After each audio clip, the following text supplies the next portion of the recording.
Now, I think most of you by now know that I mean, it's the airborne fraction of CO2 that's critical. It's the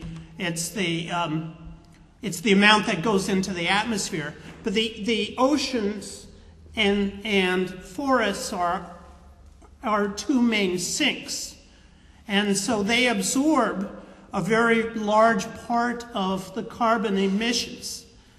But what we're seeing is that the airborne fraction of those carbon emissions is increasing.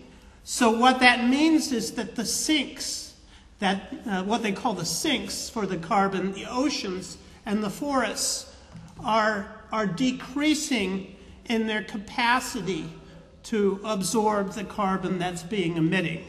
And so these are the three factors that explain why there's been an acceleration since 2000 in the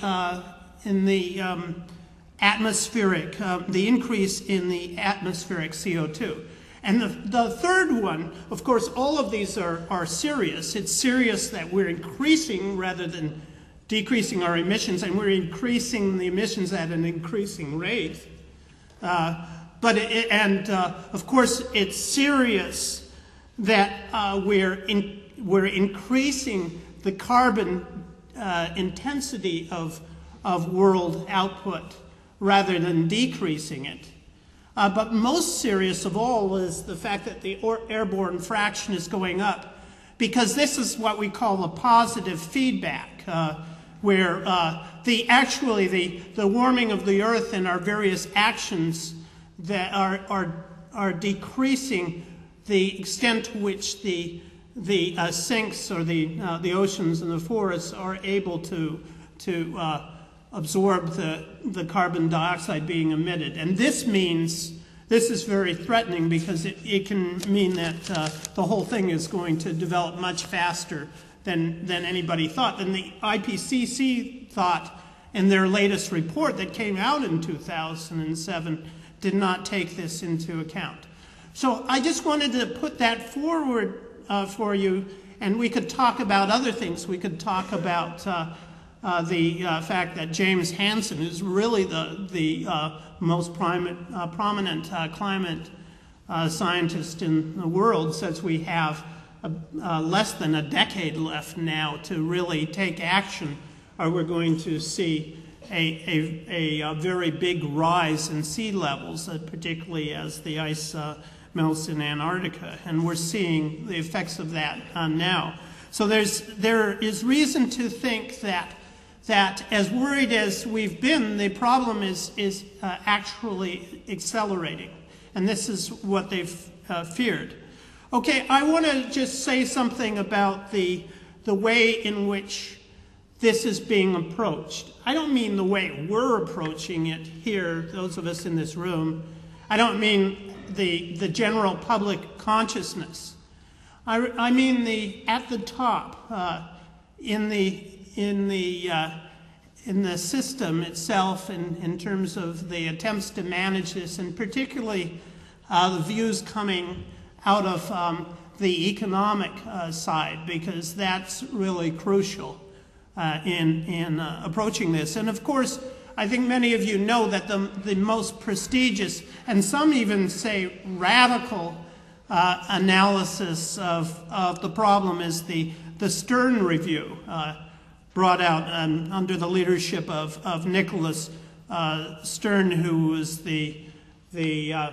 was a former chief economist of the World Bank, and commissioned by the UK Treasury under Gordon Brown. And the Stern Review is also called The Economics of Climate Change.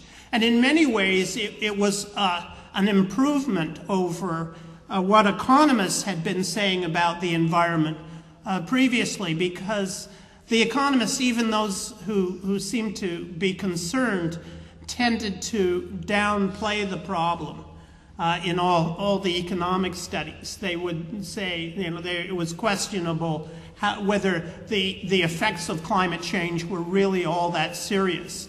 I know William Nordhaus, who is considered to be one of the most progressive economists dealing with the issue, wrote something for a Science magazine, and a debate between scientists and economists developed. And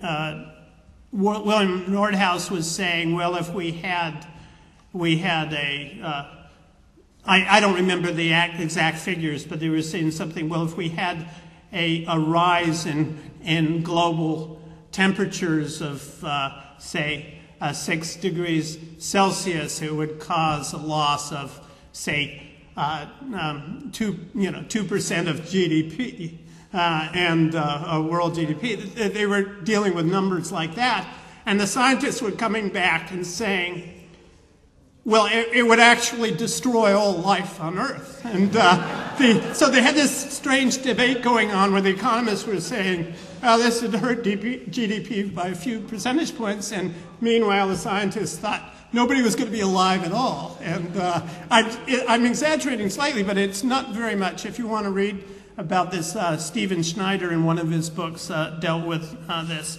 And so economists have not dealt very seriously with the issue, but in the Stern Review they did.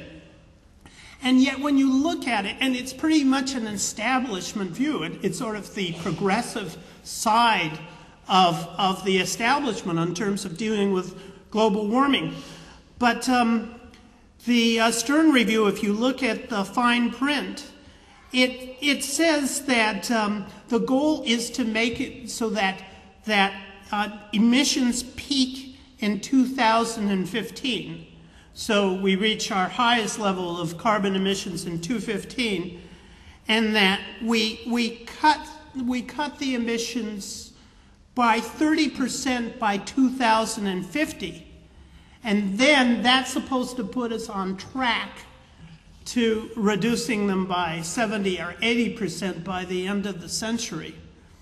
And the whole plan that they have is predicated on the notion that we would aim at 550 parts per million of carbon in the atmosphere, and that our target now would be a 3 degrees Celsius increase in global temperature.